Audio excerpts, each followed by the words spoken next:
So my name is David de Ferranti, and I'm the head of the 3IE Washington office.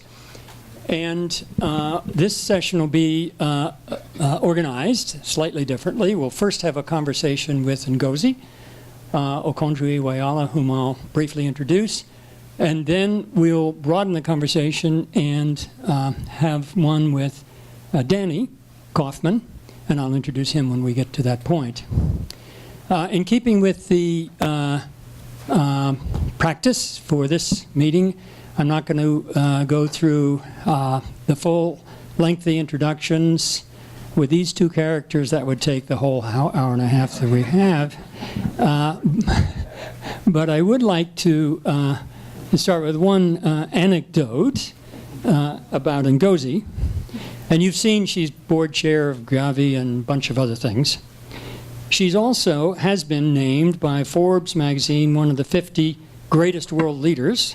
That's one I tried for, but I didn't make. Also been named one of the top 100 most influential leaders. Forbes, the top 3 most influential women. And by somebody else, I don't remember who, the top most inspiring leaders. She has 10 honorary degrees, and she's on about 12 boards. But none of that is as important as the greatest honor of all, which is that she gets to be our speaker today for you. We're going to start out with a question for Ngozi that is going to help us ground truth the discussions we've had today about what is citizen engagement on the ground from the perspective of Ngozi, who's been Minister of Finance and grew up in her country, Nigeria. And I hope it's going to help us think a little bit more about some of the points that have come up today around the complexities of citizen engagement and accountable government, and not only the complexities of carrying it out, but of understanding what's working and what isn't, whether we call that evidence generation or evaluation or whatever it is. So, Ngozi, tell us a little bit about what you were telling me before about the road that needed building. And at this point, I think I would like to ask for the picture to be shown. Wow. Okay. Okay. Well, good afternoon. I have to put this on. Is it on now? Is it? Yeah. Yeah. Okay. Yeah. No, this is. I think this one. It's on now. Can you hear me? Yeah. Yes. Okay. My voice is loud enough anyway. Good afternoon. It's a pleasure to be here. And yes, indeed, David, it's a big honor. He keeps dragging me into so many of the things he's trying to do. But I'm happy to be dragged. I see some wonderful colleagues in the room. You know, when David talked about this and the issue of citizen engagement and what it means, it was funny to me because I just had citizen engagement in action happen to me just 2 months ago, 3 months ago. And so I shared the story with David, and he said, why not share it here?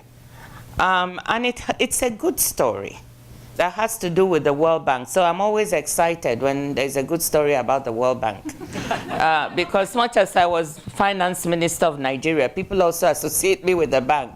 So whenever anything goes wrong in Nigeria, they'll say it's Ngozi's fault or something. So I was quite happy. Now, this citizen engagement story, I'm sure all of you have one or the other you have to tell, so it's not extraordinary, but I thought I'd share. It happened in my husband's village, in our village. And it is, the village is in the southeast of Nigeria, called Umudaisingu. And I came in 3 months ago, that's around December, 5 months ago then, to be met when I got to our house in the village by a delegation from the village. Now, the thing is that all these villages have had for years an ingrained systematic process of citizen consultation and engagement that is indigenous and cultural to them. And that's one of the things I wanted to say, because I was reading something about 10 lessons off a blog of the World Bank on lessons on citizen engagement. One of them said, you know, that Western models may not be exportable. That's one of the lessons. And I felt, is this really a lesson? You know, we should know that each place we go, there are embedded ways and means of consultation and engagement. And our first job, if we're doing a project or program, is to first find out what those are and whether they exist, and not think we can import models there. But back to my story. So these people came to me, and they were from the Umoda Development Union. So this is a group that talks to all the age grade groups in the village. The village is organized by age grades. So people who are born within 2 years are all grouped into the same age grade, and each has a name. My husband's age grade is Okezia. They were all born between 1947 to 1949. And when anything is going to happen in the village, these age grade groups are consulted. When you marry into the village, you become part of your husband's age grade. If you're not married and you're from the village, you belong to the age grade of the men, you know, with whom you were born. So there's a place for everyone. They had consulted and come to tell me that there was a World Bank project, which I knew was happening in the village, called New Map.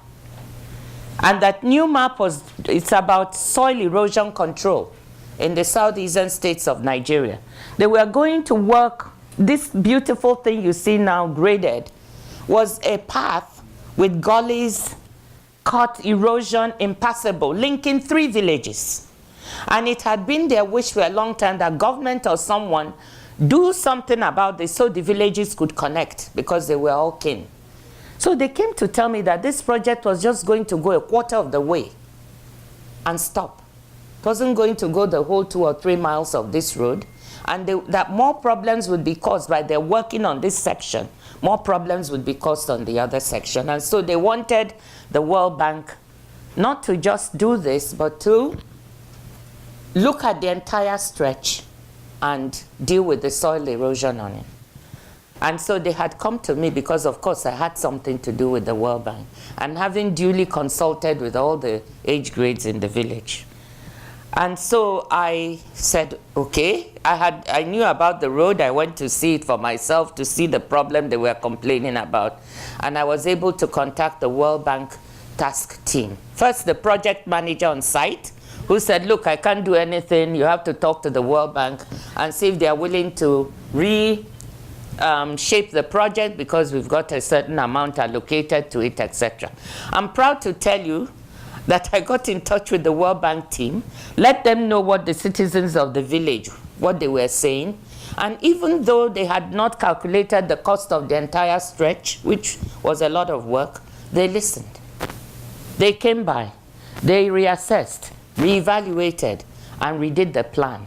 And there was additional financing that was done for this project so they could incorporate this. So I'm a very proud person to say that, you know, voices were heard and the citizen engagement worked, at least in my village. So. And so, yeah, we took pictures. They were so proud. They had a kind of, after they graded the road and so on, a kind of ceremony. Those are the village elders and chiefs and the age grade people and so on. You know, they took us to the site. They now had a ceremony to celebrate it. So the Amos Abu is the task team leader, along with a whole other bunch of people. So hold on to that story, and we're going to come back to it. It's a micro level. We're now going to shift to the macro level and begin to piece together what are some of the lessons that, Ngozi, you want to share with the group on all the issues we've been talking about today.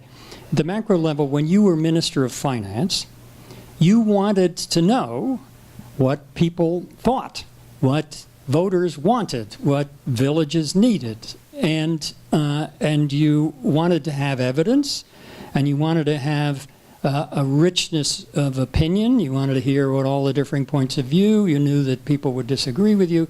But when you looked around for that evidence, it was hard to find.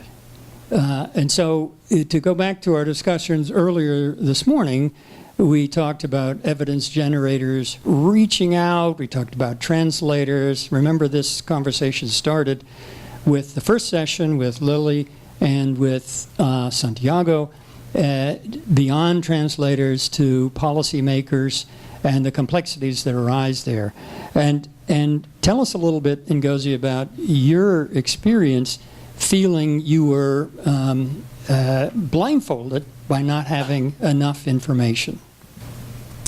Well, thank you, David. I think, you know, at the macro level, when you're a policymaker and you're trying to really evaluate what people or the citizens feel about the policies that you're putting in place, there may be countries where the instruments at a macro level are available. So we have, I found in my country at the micro level, we had those mechanisms. But at the macro level, trying to gather evidence of citizen acceptance, rejection, assessment of policies was very difficult. The reason being that we didn't have any opinion research organizations that were indigenous. A lot of countries are allergic to opinion research because they don't really want to hear or know what citizens think at that level. And, you know, so, but for me, coming from the discipline and background, it was a huge hole. So people would say when we implemented policies on privatization of enterprises, there were people who would say, this is terrible, people hate this is a bad policy. There were others who would say, this is wonderful, you've gotten the government out of this business where they were really messing up, and this is good. But there was no way of knowing. It was all anecdotal evidence. And anecdotes do not make for fact. And so that was the gap I felt. And I really felt like I was wandering in the dark, not knowing whether, of course, you know, you look at the results. You can also get the privatization. Did it deliver the fiscal dividends that you were looking for in terms of closing those revenue leakages through the state-owned enterprises? That could be one measure. You know, did they deliver the technology and the upgrade you were looking for? That could be another measure. So there are measures. But did they deliver what the citizens are looking for? How do you measure that? So to answer those questions and to get some facts was the gap. And I just didn't know what to do.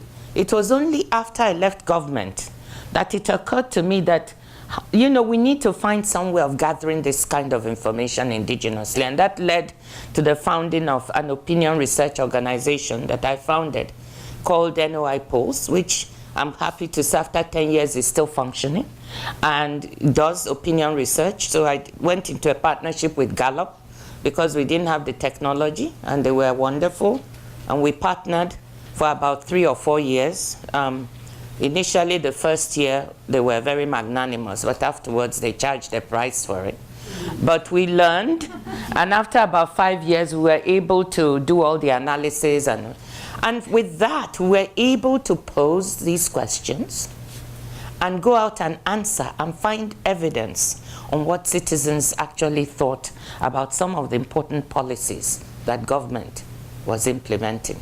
And it wasn't always the way we thought it would be, as you can imagine. So that provided very rich answers. And tell us, build on that, Ngozi, and tell us a little bit about your idea going forward for organizations, locally based civil society organizations that can help fill that gap. I think the other side of engagement is not only just directly getting information and evidence from citizens, but also seeing how civil society can better engage. Now, most of our countries have very vigorous civil society, lots in very many areas. But there are two things that I think I found missing in terms of engagement. One was capacity. Many of them are there but lack the capacity and the access to really be able to participate and help engage and help the citizens so in a way that we would want. The second is, I don't know what to call this, but validation or validity. Not every civil society organization is equal to the other. I mean, there are so many different levels and types, and there are those who are enormously, have enormous integrity. There are those who are not lacking in integrity, but they are all mixed up together. So the issue was, one, how can we have an approach whereby we're able to, one, sort these civil society organizations, and two, provide those who need the help and capacity building or show the promise with the help they need in order for them to be able to engage profoundly within the society, with policymakers, with outsiders. I also had I don't know whether it's the good luck or whatever you want to call it, but whenever people would want to give grants to civil society organizations, I would get calls saying, Ngozi, do you know such and such an association in Kenya? Can we give them money? Can we help them? Can we work? What can we do? Can we work with them? And I thought, if we find a way of really systematizing and strengthening these organizations, not only will they be able to do more in terms of engaging citizens, but we'll have a schema of organizations whose integrity can be vouched for in some way that people can dial into and know that if we are working with this, there are certain fundamentals that have been respected. And so this idea of trying to come up with this capacity support / database to help civil society, because we need civil society. I really do not believe fundamentally that you can, hold government accountable unless you've got those outside voices that are pushing. And you've seen in country after country. But there must be outside voices who have the right agenda. There must be outside voices who are open themselves and full of integrity. There must be outside voices who are ready to be held accountable. So how do you find those voices that meet all these criteria that you can work with? So so there's a little project that, David and I are trying to work on together that would actually start with Africa and try to craft an approach that would help us systematize and support civil society to give them strength, integrity, and a voice for our citizens. And that's another way of enhancing citizen engagement. So I didn't call it that, but all these things that we're trying to do to really bring to fore the voices of citizens and hold government accountable, there are ways and means of trying to do this. And, this is another one that I thought could be important. Great. And Ngozi, I'm going to ask you another question in a little while, but not yet. But I want to tell it to all of us so you can be thinking about that. And that is, what would you like from evidence generators? You have been one, but you've also been on the receiving end. You've been a policymaker at the bank and most prominently as finance minister of Nigeria. So what from that perspective would you like more of or differently from what there is now from evidence generators?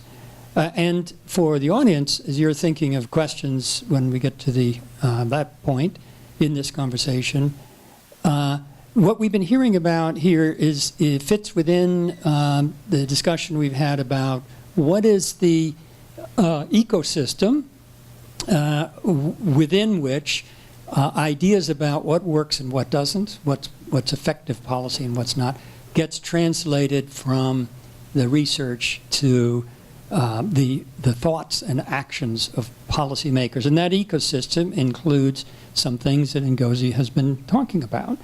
It includes the importance of outside voices, but how do you know which voices to trust? So it includes civil society organizations, but includes some careful thought about how you sift the wheat from the chaff. It includes the interactions that Ngozi has spoken about at the macro level and at the start about what happens at the village level.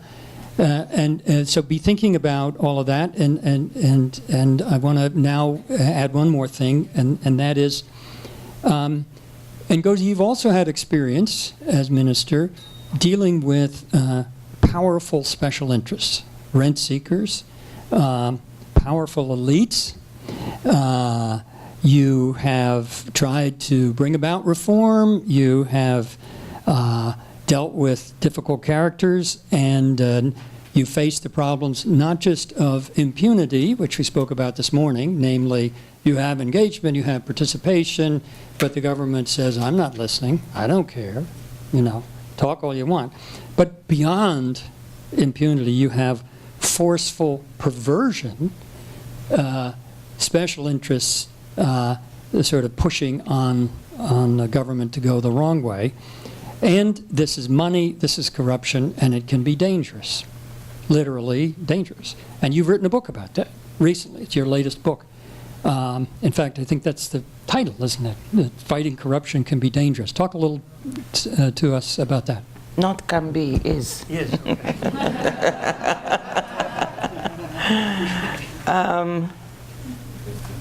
Yeah, I'm sure Danny here can say a thing or two also about fighting corruption. That's been his life. That's been his whole life. And I'm not the expert by any means, but I think, what I try to capture is when you're trying to engage and deal with very tough policy issues, you take a lot of risks. And obviously, it's not evident sometimes when you start just how deep or bad those risks can be. But we all know intellectually that when we try to reform, there are always winners and losers. They are vested interests. I think it's not that we don't know they are. We sometimes don't appreciate the degree to which they are vested. The vested interests are vested in not allowing things to change. And so I don't know how this links into your citizen engagement accountability, but in an effort to do 2 or 3 things in my country, Nigeria. One is, close revenue leakages, open up and have more transparency in government accounts and the way that we do business, introduce techniques of auditing expenditures in a way that will enable us to be held more accountable for our actions by the public.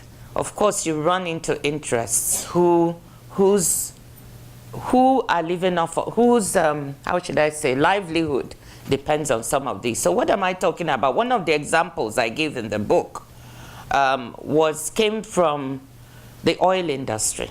And as all of you know, 70% of the revenues in Nigeria come from oil. And we have an oil subsidy program, which had been a source of some serious revenue leakages. And when I came in as finance minister the second time around, in 2011, 2012, I tell the story of how practically one of the first things that was made evident to me was that the staff in my budget office were very alarmed because the rate at which they had been paying out on these subsidies was getting higher and higher. They were very concerned. When I left government the first time, we had about $2 billion in subsidies. So we subsidized purchase of oil at the pump. And most Nigerians liked it because they felt that's the only benefit they ever got from oil. We had about $2 billion in subsidies. By the time I came back, they had already paid out something almost equivalent to 11 billion. And so they were very concerned that something was wrong. And to cut a long story short, I went to the president and said the only way we could find out, there were so many rumors flying about the place that there was a lot of fraud involved, was to audit the accounts. And he gave the permission to do that. So we assembled a team from Pricewaterhouse, from the Central Bank, of about 15 forensic auditors and inspectors. And they spent about 6 weeks auditing these accounts. They audited $8 billion worth of payments, and we found $2.4 billion worth of fraud in those $8 billion. So we simply refused to pay. So we said, you know, because all these people who were importing this oil were claiming from government payments. Because after you import, you sell, then you present your bill to be compensated for the subsidy. But it turned out that a lot of them were perpetrating a lot of fraud.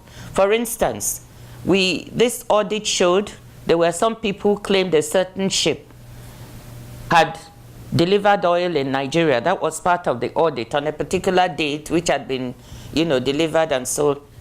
Well, Lloyd's Register has the movement of all ships in the world. And when we looked at Lloyd's Register, that ship was in China at the time they were supposed to be delivering oil in Nigeria. So those are the kinds of pieces of evidence that we were able to assemble. So of course, when we found this, we said we were not going to pay those companies. But there are people very vested in that, and all kinds of hell broke loose. And to cut a long story short, the risk that I talk about in it was that my mother got kidnapped and she's still alive. So whenever I tell this story, thank God she's 89 now, she was 83. She was kidnapped and held for 5 days. And when she asked the kidnappers why they had taken her, because she was abducted on a Sunday as she was coming back from church in front of her house. The reason we know why is because they told her, there were 4 young men, that your daughter refused to pay the oil marketers. And I think they were frank with her because they were going to kill her. So she overheard them on the 5th day talking to someone on the phone, and they were asking what to do with her body in pidgin English. So I think they did not know, to cut a long story short, the government was wonderful. There was an all points alert. They were searching everywhere. And I think maybe it got too hot. And they abandoned her in the forest where she was being held, and she was able to find her way back. So and so she was able to recount to us why, what they said, what she overheard, etc. And it all traced back to the fact that these people felt that I had not paid. The second piece of evidence that we have, that it was all about that non-payment, was during the time she was being held, they made contact with one of my brothers in my parents' house, who was waiting. You know, initially we thought it was an ordinary kidnap at home, and they were going to ask for $50 million or some outrageous sum. But what they asked for on the phone was that I should go to the television, announce my resignation publicly, and leave the country. So these are some of the things that happen when you try to clean up, when you try to bring integrity, when you try to intervene. And by the way, they don't leave you. It takes a long time. And when you're trying to engage, to be transparent, to be open, the people you're fighting with, they fight viciously back. And these people followed me and fought me for I don't know how many years in all sorts of ways. So, you know, that is just a snapshot. So I decided to write about it as a point of showing people, especially people like Danny, you know, that when you actually go on the ground to fight corruption, it is vicious. It is risky. And those people who are trying to do it need the most amount of support that all of you from outside can muster. That's really the point. Great. And Ngozi could have gone on to mention that she faced the question whether to cave in to the kidnappers, which would have required a big amount of money from government, which would have been corruption, or not to cave in, which would have put her mother at greater risk. Actually, to cave in would be not the money. The cave in would have been to leave the country. Yeah, resign. That's what they wanted me to do. It was nothing about money. It was about me resigning and leaving the country. So do I do that and save my mother's life? Or do I not do it and risk not coming back? So why didn't you do it? My father. That's the simple answer. He insisted that I was not going to resign. He's a retired professor of economics and a demographer. So he said to me, look, we've outlived the life expectancy. You know, he said life expectancy is 50. Your mother and I are in our 80s. I think it's more important for you not to stay where you are and not leave. We are no longer as useful to society. I'm sure if someone had written that somewhere else, they would have been in big trouble, right? And he insisted that I not resign. So let's take, if the poll everywhere system is working, if you want to start feeding the questions in, or the cards and the papers, and as that's happening, and Ngozi, let me come back to the question I asked you. What messages would you like to convey to generators of evidence, people who care about evaluation, people who care about evidence generation and evaluation being useful to policymakers? What advice would you give to them? I think there are two things, David. I may not answer it the way you want. When you're a policymaker, it's good to have evidence generated, but more importantly is to have it analyzed in a form you can digest and that can really impact policy. What you find is that sometimes you have a lot of data collected on different issues at different points. But that is never presented to a policymaker in a simple, digestible format that you can use to change things. And that was the biggest problem. So my strong advice would be, keep it simple.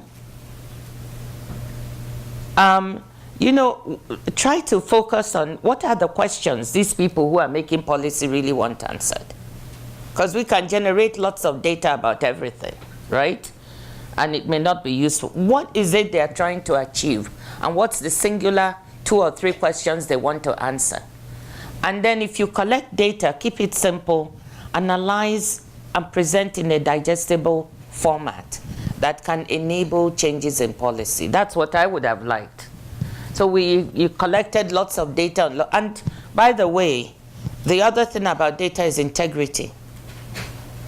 There's no point collecting tons of data everywhere that are suspect. So it is very important to work, because once they are suspect, then the authorities, even if you analyze it, already begin to question the data rather than focus on the issue. I strongly suggest making sure you don't just generate your own information, but work with the statistical agency or some authority in the country that has credibility, because in doing that, you build the capacity of that agency. You also, coming from outside, also help them enhance their own visibility and status and get more acceptability for them. And you work with them because you leave something behind. So mine is more about institution building, about keeping it simple, whatever the source of data is, and making it in a digestible and policy actionable format. So the questions are flowing in. Was there a lesson to bank project staff about taking seriously the community, what you described about the road? So run it even beyond bank staff? Was there a lesson from that experience that you told us at the outset that people who are active in either implementing or evaluating programs should take to heart? Absolutely. It is the ability to correct action mid-course. That's what I took from that. And it's not always easy at the bank to mid-course change the way a project is configured and rethink it, be willing to go through all the hoops to get the additional financing and whatever is needed. So that's the lesson. And I was really proud that people were, one, willing to listen to, willing to course correct, and taking a component they had not thought of, and then two, to deliver that, you know, by listening to the people in the village. And, you know, these are not the chiefs only, because some people think that listening to people is coming and talking to the village chief and one or two other people. That's not always the right way. You should find citizen-based organizations, which we all have within our villages, that can deliver. So I don't know whether whoever's controlling this can scroll back to the top, but they're coming through so fast we can't keep up with them. Thank you. Here it comes. How do you create a culture that within government and between government and other voices that encourages constructive discussion of open policies, of policy options, I should say? So do you have any reflections from your experience on how you bridge the gaps that make it possible for people to converse about evidence? I think it's not very easy for government. You know, governments will tell you they are listening to the people or they want to listen. Maybe they listen once every few years when they vote. But even that is not listening. And, you know, people don't really, I mean, policymakers, first of all, most of the time they're over their heads with issues. Two, they set a course of action and they themselves don't want to correct course. I think the only way to get them to listen to people is by making information available to people. Once you can get information out about a certain course of policy for people to appreciate, then they begin to ask questions.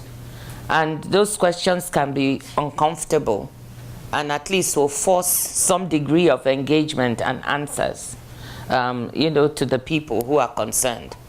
And I mean, one of the ways we fostered citizen engagement in public financial management in Nigeria was to publish the revenue allocations of government every month. Had never been done before. In the newspapers, we publish what each state got, each local government got, what the federal government ministries got. We loaded it on the website for those who were web savvy, but the newspaper was the way. These days, you would find a way to load it on social media and so on and so forth. And that generated so much interest that even I could not believe. And I had asked the president, this was the first time I was finance minister, if we could do that. Because I would go to a forum in a state, you know, a local government, and the antagonism towards the federal government and towards me as finance minister was palpable. People were hostile. And I began to ask, why is it that they are so hostile to the federal government? It was because they were being told then by their state governors that, well, we couldn't pay teachers because federal government didn't release money. We couldn't build the roads because we couldn't repair because they didn't release money. We couldn't, you know, so many things. So when you appeared as a federal government official at any of these functions, people were loading all the blame for what was going wrong in their lives on you. Not knowing that this was not true, money had been released and they should be holding their what? State governors and local government people accountable. So it was because of that experience we started to publish this information. And once people started seeing this, it was a revelation to them. What? So this state got $2 million this month and teachers are not paid? So they began to hold their state governors accountable, to ask them questions. Some of the local governments did not even have their monies remitted to them. They were held back at the state level. They too began to ask questions. They used to sneak and come in at night and ask me if I could give them the numbers for their local government of what they got. And this made myself and my team and everybody on that highly unpopular with the governors. Till today, as you can imagine. So an exercise in generating accountability does not make you popular. You have to decide what you want, get information out, get citizen engagement, or be liked. And I think you've just commented nicely on one of the other questions here, which is the tension between short-term political benefits of addressing symptoms versus the medium-term challenges or benefits of dealing with root causes. So let's hold the conversation there, not finish it, but hold it there while we now switch to you, Danny.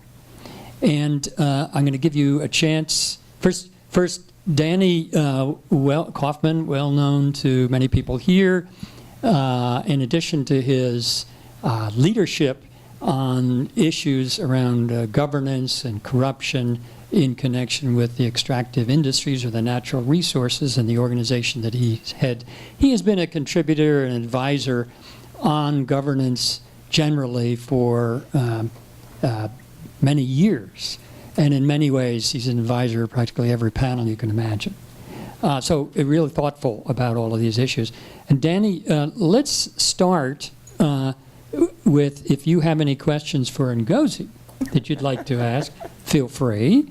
And then we'll switch to you. And I want to start, the question to you is reflections that you have, since you're the last speaker of the day, reflections you have on what you've heard and maybe what you've not heard today from your perspective. Not asking you to summarize, not asking you to reflect every perspective, but you bring a particular set of experiences and knowledge to this. And, you know, what reflections do you have that we should take away?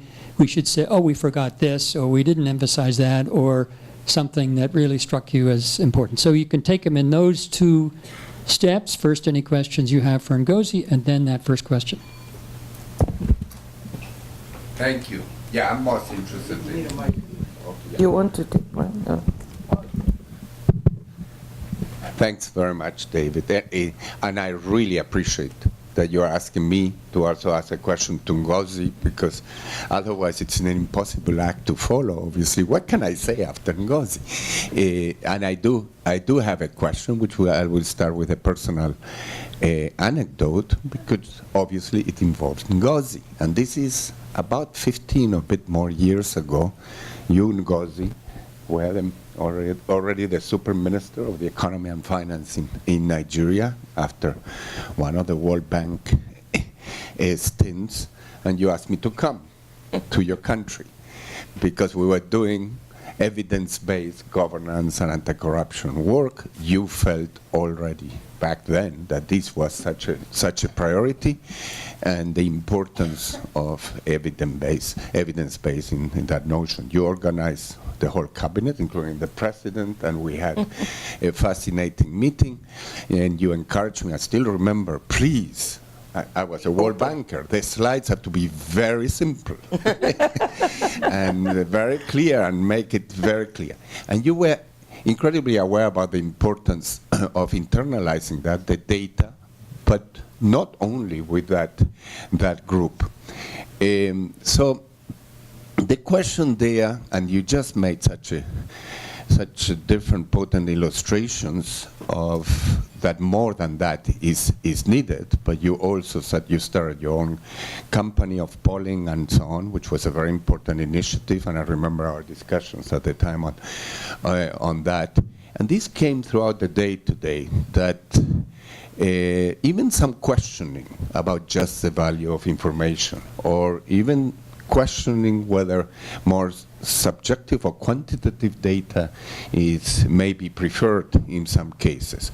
Questioning whether no matter what one does with the data is not going to reach many in the population, which I would challenge. I think we have failed to some extent in terms of communicating much more broadly. But I'd like to hear your reflections since those days as to what is needed that we have not gotten it right yet regarding the mix between the right type of information, rigorous enough and so on, but to disseminate it and project it much more widely to have an impact and complement it with what beyond information. Okay, thanks, Danny. Yes, I remember and the powerful statements you made with especially comparisons. What worked very well in those days was when you compared Nigeria on several dimensions to other countries and what they were doing on the transparency front. But coming back to your question on data and people doubting data, maybe it's also my training as an economist. I simply do not believe that, at least let me speak for myself as a policymaker, that I could live in a world in which I would be able to make decisions without having some evidence on which to base it on, where that is available.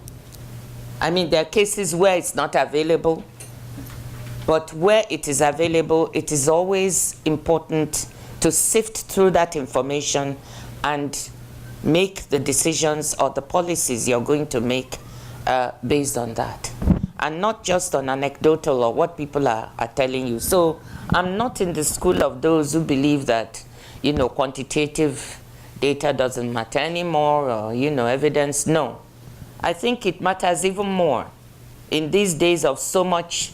I saw something about fake news and fake, not just fake news, but fake information on the internet. So I think one of the big things, Danny, more than the information that policymakers worry about now, is the integrity of that information. Can I really believe this? Where does this come from? How do I know that this information is real? I think that is something that is what is very concerning to policymakers, and that's why I suggested that working with the institutions within a country, you know, and helping to have a long-term goal on information. Don't just be fixated by, I have my project or my program or my evaluation thing. What can I collect now that I can use? Have a longer-term perspective of which institution can I work with over time and build up, so that before I come on mission, they already have the information. They are trusted by the policymakers, even if they don't like what they say. I think you take the example of the National Bureau of Statistics in Nigeria now, which has had a good leader over time and has built up some credibility, so that when it delivers information, even if policymakers don't like it, they are now more accepting. I'm not saying they're 100%. So that's what I think the gap is, in credible information, not just information. Information I can believe in, to a credible institution behind it, and simplicity of delivery of that information. Thanks, Ngozi. Over to you now, Dan.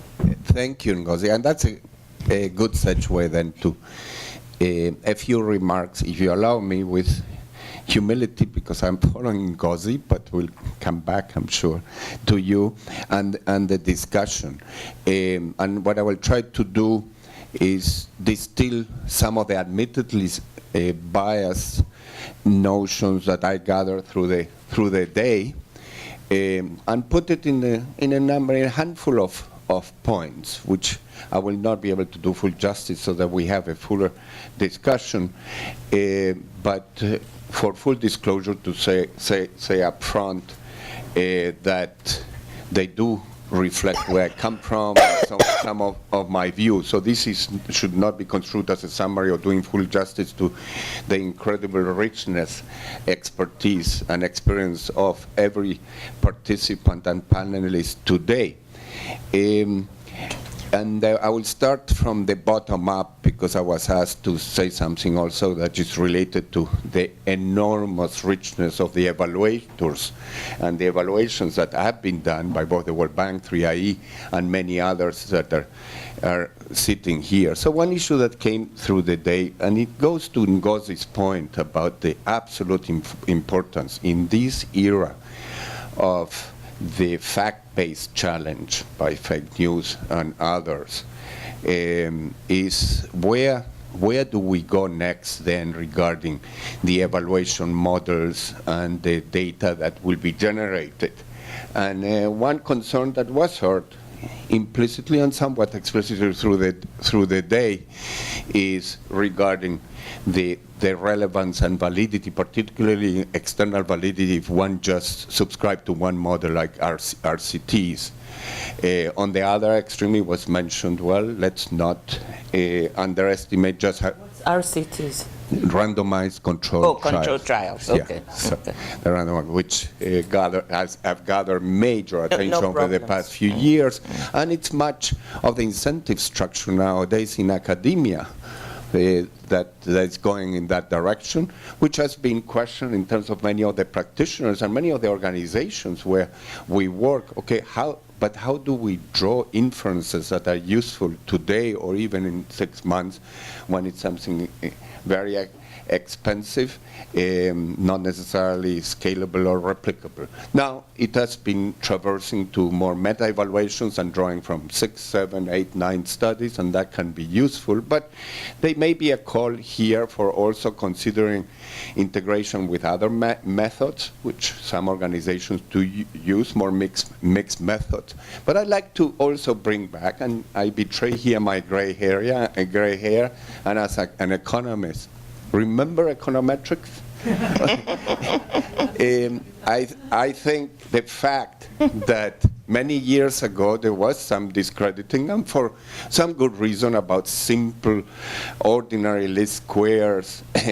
At one point of time, econometric methods, that does not mean that the field does not evolve significantly in terms of statistical econometrics, and nowadays also with big data, to be able to encompass those very rigorous but alternative type of techniques that could be used in the future, and particularly because there is a call of more relevant, not just micro data, what may be relevant in one village in Uganda, but because of the issues that Ngozi is bringing up at the full sectoral, or even more so at the macro level. So that's one call, and one issue I'd like to put forward is to think through how to move beyond the evaluation model extremes and integrate it more fully, while continuing a major commitment to data which is as accurate and as good as possible, which has been very much a push in our field, in the field where I'm now as leading the Natural Resource Governance Institute, which is in natural resources, and thanks to Extractive Industry Transparency Initiative and many of the other initiatives that we do, and I mean, I've been involved with the ITF for many years, there has been a major push towards more information, more transparency in that area.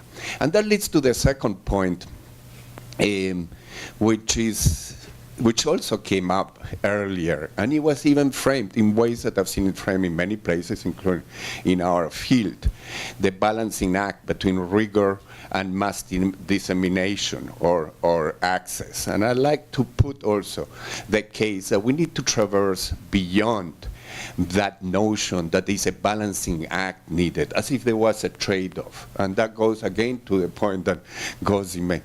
Rigor, accurate information, and so on, at some point should be considered as non-negotiable. And if we're not being successful enough in making this information more accessible and more disseminatable to others, it's because we're failing, as you said, on the communication and information dissemination side, and not because we are being too rigorous. And we can give a number of examples of fantastically Nobel Prize type economists that are very successful in mass dissemination and in publishing every week in the New York Times and many other things. So at some point we should consider that, okay, let's be more humble, and maybe we're not doing that job earlier, rather than pretending that there is a balancing act that needs to be done. If anything, in the field where I traverse, sometimes evaluations I don't think are rigorous enough, and so on. So let's not negotiate on that. Which leads to the third point. I'm traversing slowly up, and I'll make 5 quick points. Is beyond, since I'm suggesting going beyond, because we may be facing a nonlinear moment here, beyond TAP. What is TAP? It's a short for transparency, accountability, and participation field. We can call it different words, but just for short, because here where citizen participation, accountability, transparency is at the midst of that. It has been kind of a field, an industry that has developed over the past 15, 20 years. Many of us, you here, belong to that field. Let me make 2 observations there, again, for the sake of discussion, and relates to some of the issues Ngozi mentioned, but also earlier in the day. Why haven't we been seen, and evaluations are showing that, as being as successful as expected? Okay? Well, first, put this in perspective, and particularly World Bank, and I'm a former World Banker, and Ngozi was partly, on great part, responsible for that. But yeah, fast rewind to the mid-90s, before Jim Wolfensohn comes in. Then Jim Wolfensohn comes in, brings in Ngozi, and a game change. It starts, both in terms of corruption not being taboo as an element of discussion anymore. We had to write sit ... instead of the full-fledged word for corruption in those old days. David would remember that, and Ngozi, and the whole notion of civil society participation was not taken. When I took the job of the first head of mission to start the program when Ukraine becomes independent after the Soviet Union collapses, I was scolded by the then, that's just before Wolfensohn comes in, chief legal counsel for engaging with parliament and civil society. That was not part of the mandate of the World Bank. I had only to deal with the Minister of Finance. So, I mean, the road traversed ought not to be made. But that's 25 years ago. The question is whether now we may be at the tipping point of reconsidering what's needed next, given how much the world has changed, not just 25 years, but even in the past 5 years regarding these issues. So in terms of transparency, accountability, and participation, just a couple of quick thoughts. One is the challenge within TAP, transparency, accountability, and participation. And this is part and parcel of a research project I'm involved with Brookings and R4D. We are finding that obviously transparency alone was not delivering the goods, and that was the earlier stage of the movement. Then it traverses to saying we need accountability too, so transparency plus accountability, and then participation gets into the mix. Each time it improves some, but still not fully there. One insight, and that comes from our work on the Resource Governance Index and report of 2 years ago, and now 3IE has done more in-depth work, is the implementation challenge.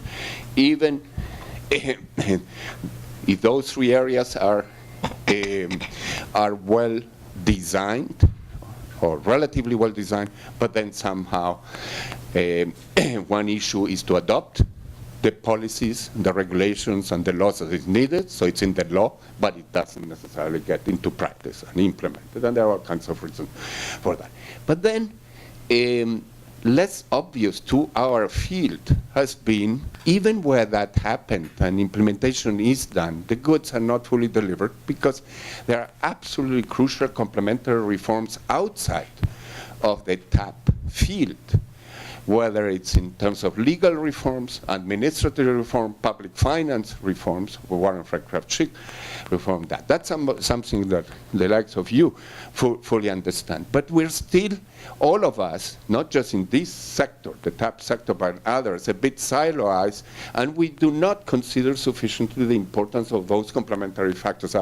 We call them context that has to be taken into account, or we call it ecosystems, which is a favorite word, when in fact what's happening is that in those other areas there can be interventions, and the lawyers working on that areas consider us TAP as context and ecosystem.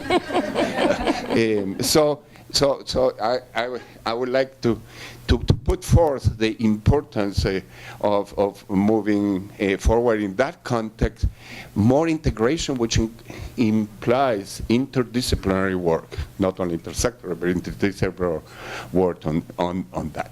Fourth, moving forward quickly, the whole premise today, and it is as it is mostly in this type of discussion in field, is based on the interactions of two stakeholders and agents. And that's citizens, citizen participation vis-a-vis governments. This is also the model in OGP, Open Government Partnership. It has been the World Bank IBRD model and IDA model for a long time. We have already taken a different route where we work out of total necessity, which is natural resources. Industry is at least as important. So it's really at least tripartite for industry, including investors and so on. And that creates a very different dynamic also in terms of modeling how it happens, in terms of the interactions with industry. This focus on corporate, quickly, leads to the last beyond challenge. So this is a beyond the two-agent type of model. And the last I'd like to suggest at this juncture, one that has re-emerged in some sense with a bit of a fury of work that my colleague at the bank at the time, Joel Hellman, and myself started about 2 decades ago in Economists of Transition, at the time particularly the former socialist economist. And it refers to the work on state capture. State capture essentially referring not to the influencing of bribery that happens in the implementation of the regulations and the red tape and so on, that one can affect that for the private benefit of one, which is a traditional approach to corruption. But it's what Ngozi was talking earlier, is the shaping of the rules of the game, of the rules, of the policies, of the regulations of the state, where the corporates as well as elite, the corporate elite as well as the political elite can play a very key role. Why is that important here? In particular nowadays, not only because it has become more relevant in a number of absolutely key countries, and what more emblematic case recently as the whole Petrobras Odebrecht scandal that starts in Brazil, but has afflicted all of Latin America, and in about 5 countries investments are paralyzed as a result. David would know that very well, but also in the countries like Ukraine, Indonesia, and many others. South Africa was mentioned in that context earlier today by Warren Kraft-Schick. He's from South Africa, and we collaborate. I was asked to be, and that's the last anecdote in my initial comments, I was asked to be an expert witness from outside before the recently created Commission on State Capture in South Africa. I made it very clear I do not comment on South Africa or prosecutorial issues. No, that's for them. They were doing that work. This is with a key jurist in the country. But interestingly enough, the whole discussion, it was over 3 hours on this, evolved into lessons, as you said, from other countries of the world. What can be done systemically to approach it, including the role of accountability, civil society, and so on. The concern in many countries about this, and by the way, the same Minister of Finance that was referred to in this morning now is in a different ministry, but the major plea was, can we put just in 2 graphs so that the population sees the impact on poverty, the impact on infant mortality, the impact on that. So these people who really care, and the leaders are thinking hard how to translate that, and how translate that for more citizen engagement on this issue. I'm myself from Chile, a very proud citizen of the country, has done it, but that's for later. We have the time. There is a case also where there has been a mobilization not only of citizens and NGOs, but working together with other stakeholders to make a difference regarding issues of corruption in the country. Thank you, Danny. We have about 15 more minutes in this session, and then there is a final session for a few wrap-up remarks. I think from Manny and Allison? From Allison, okay. Okay. So it's a chance in the rest of this session and moving into the wrap-up to draw some threads together from today. So as you ask questions, I encourage you to do some of that and to kind of kick that off. It seems to me, but I'm ready to be challenged on this, that our discussions today, as in many other discussions like this, have reflected what I'll describe as 2 different clans or groups or tribes or whatever, trying to understand each other and reach out and connect with each other. And one of those is those who generate evidence, and the other are the policymakers who are the intended users and who want the evidence. And sometimes each clan talks amongst itself and says, we really ought to understand what the others are doing. And we really ought to be more attuned to what the others are doing. But those conversations are 2 separate campfires, and the actual learning from each other is hard going and doesn't always happen. So can we make progress in bridging that gap? Because if we don't, we'll continue to have the same sense that there's a difficulty in connecting the generation and the use of evidence. So I'm going to toss out 5 ideas that might be useful to think about whenever any kind of evaluation is done.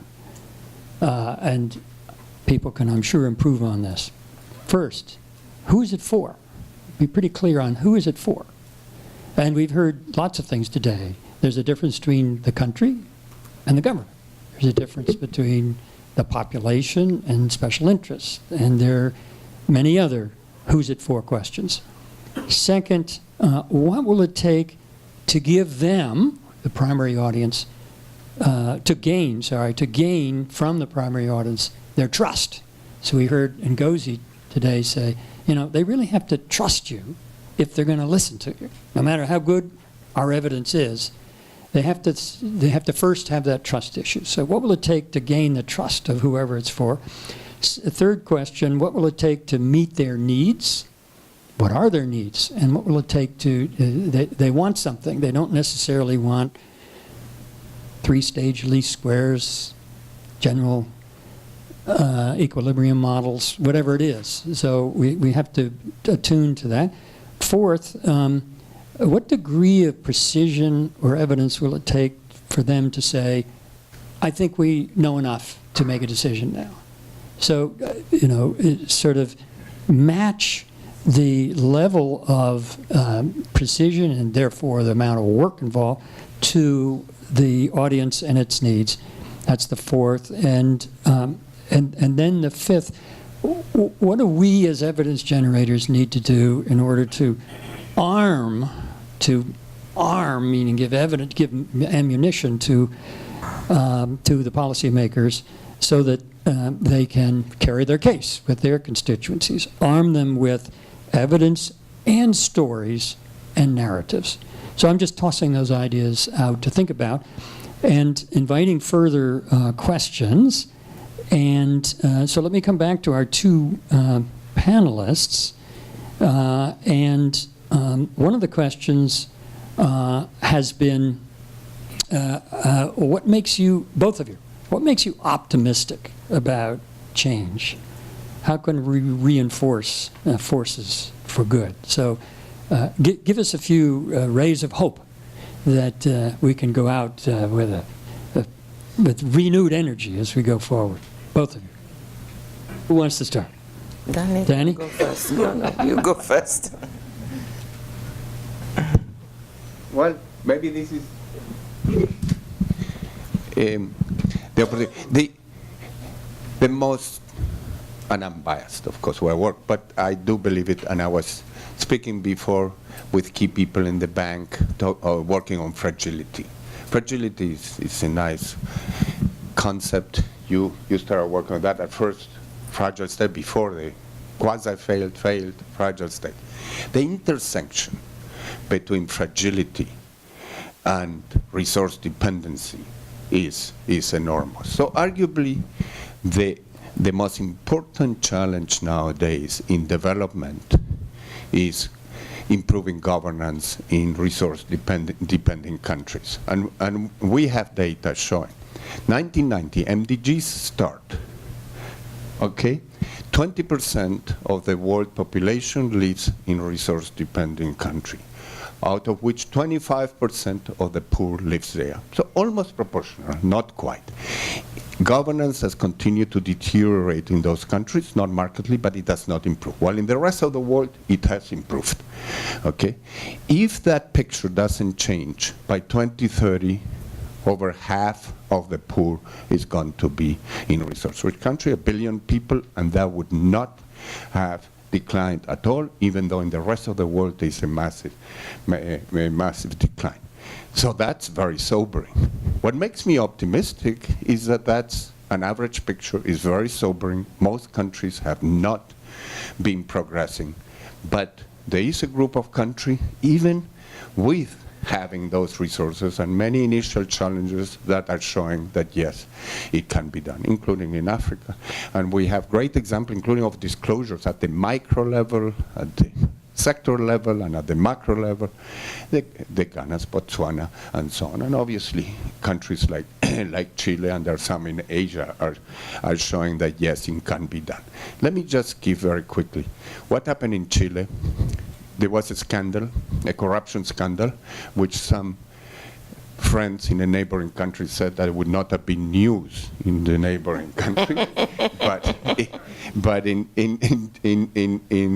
a country with a commitment to governance, governance is not assessed by the absence of corruption or by the absence of the governance challenge, it's by the ability, capacity, willingness to respond to those challenges. You would know that better. So there is a response. An independent commission is formed of academic, think tank, people, private sector, and so on. Nobody from the government. Within 45 days, they issue a set of far-reaching recommendations to address, including very tough issues of capture, political finance, procurement, private sector corruption, and so on. Three key factors why it worked, and over half of the far-reaching recommendations have been implemented. One is the fact of the credibility of such an independent approach and the legitimacy that it had and the people that it comprised. Second is forming an observatory independently of the commission was formed, civil society, NGO, and a think tank to monitor what was going on related to each one of the reform. And third, and crucially, a campaign by some CSOs, NGOs, vis-a-vis all the parliamentarians, because parliamentary elections were about to come in. They commit or they don't commit to this transparency and reform agenda and put them in notice, otherwise the incentive was that their job was on the line. result is very significant. So this is, of course, a biased example. It's my own country, but I wanted to illustrate. But they are far. The challenge is that this is still a minority. But yes, it can be done. This is not a historically deterministic type of challenge. We were nowhere there 30 years ago. To the contrary, 50% of the population was below the poverty line when the autocrat in power, Pinochet, lives in 89. Nowadays it's 12%. So let me leave. Well, I think three things give me hope. And they also give me trepidation. The first one is, in an interesting way, demographics. Demographics, and this is strange. In the developed countries, quote unquote, or the industrialized countries, the demographics is working against youth. So people are aging, declining. Productivity is in a longer term decline unless we do something with AI and robotics and so on. In the developing countries, so you know, if you look by 2030, I think about 20-something% of the population in Europe will be 65 and over. And in North America, it will be about 17%, but in Africa, it will be 6% only. So if you look at those numbers, I say it gives me hope, because I think that what is happening in the world, we have a generation of young people, predominantly in my continent, who need to get angry. They need to find some of the things that are happening unacceptable. The older people are willing to compromise, keep quiet, let things go. These people, from what I sense of them, are not willing. So I have hope that they are going to get angry. And I'm talking of, you know, these demographics. So when I say it gives me hope for my continent, not for those in the industrialized countries. You don't have hope. Unless you allow us to have, you know, economists want free flow of goods, services, but no free flow of labor, right? Yeah. So we have it. And they should get angry. They will get angry. They will demand differently. That gives me hope, number one. The second thing is technology. Even the simplest of technologies like the mobile phone, because it's making information more ubiquitous. And it's making people get access. Yes, some of it is fake news and dangerous, but there's also a lot of good information and eye-opening information that is leading people to ask questions. And ask their policymakers, why is it that people over there can have this and we cannot? So that gives me hope that will push for accountability. I think the third thing that gives me hope is angry young women and angry older women. In short, angry women. I think women are coming out and they're not accepting things as they are anymore. And they're asking a lot of questions and they're leading in different ways, as Tina Brown just wrote in an article. You know, and they are demanding differently. And that's also going to put its own kind of pressure. So between very young people in Africa and angry old and young women armed with technology, I think I have a lot of hope. We just have a few more minutes, so I'd like to ask each of you in 2 minutes to give us any last... We're off the hook. No, not yet. Any more thoughts that you want to share? And if you're grasping for a hook, I'll give you one more, and that is, are you more or less optimistic now than you were some years ago as you take into account what's happening politically in this country and other countries, fake news, you know, the whole story? Are you more or less optimistic? If so, why? You can also ignore that question and just give your final thoughts. Who wants to start? Ngozi? Okay, since Danny went. I mean, I think you have to know I'm a little biased because I'm an optimist by nature.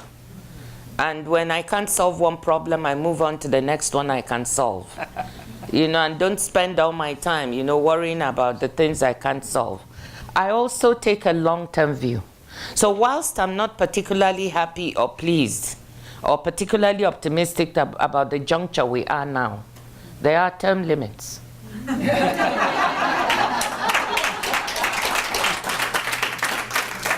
People will go. Countries will survive them. They may be in worse shape, institutionally, economically, and I'm including not just this country, various other countries. Because you've got Brexit going on, and what is happening there is unbelievable to those who thought the UK was a rock. And you've got, in Germany even, there's woolliness at the edges because of the rights of the far right. In Italy, you have people advising against taking vaccinations, and an anti-vax movement. Can you imagine? When, I had an organization that was set up because the children in developing countries did not have access to life-saving vaccines. Now we have people in developed countries telling their children not to get vaccinated and causing problems for children in the countries we are working in. So you've got craziness in so many places. And the interesting thing to me is that it's happening in the so-called developed countries. And then, of course, it gives permission and space for craziness in developing countries to happen even more. And for leaders to not be accountable. So in the short term, of course, I'm not comfortable. I'm puzzled. I'm worried. I'm concerned. I'm impatient. But when I take a little bit of a longer term look, it helps me to calm down. And we must go for longer term things. And when these things, we pray for one thing, that the institutions are not too undermined. Because I'm a very institution-based person. But even if they manage to undermine them, I'm sure there'll be plenty of people ready and willing to repair. So that's what gives me hope. It is not forever. So what you have to do is manage what you can have impact on. And then try not to worry too much about what you can't change.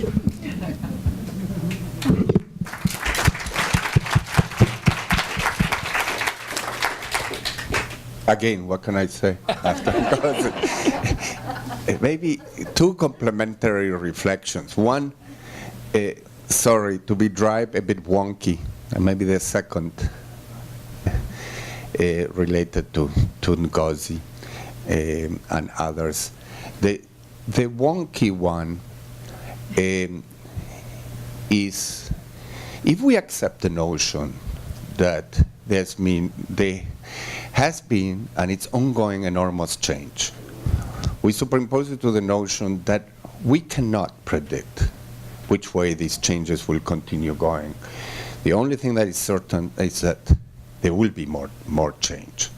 And what you're discussing, we haven't discussed enough this whole notion of the closing civic space, which is related to the threat to democracy, what's taking place. What you just mentioned about industrial, the rich world. If we accept that notion, and it's being done in some models, but I don't think insufficiently integrated into all our work, whether evaluation, our sector work, the notion of embracing uncertainty. And embracing uncertainty also means to be very cognizant to when we speak, when we give advice, it's always subject to a range, to a doubt, to a margin of error. This is something that with my co-author at the World Bank, we have been doing this for 20-some years, the worldwide governance indicators. I know, controversial enough and so on, but it has served a purpose, including, by the way, we haven't discussed here, we discuss industry, but the role of markets in the work we do. And once risk rating agency and the markets adopt many of this information and the metrics, it does provide a very powerful incentive. That's an aside. But from the very first day, and then thankfully it was emulated by a number of others, the notion of margin of error in everything we do. We are in the social sciences.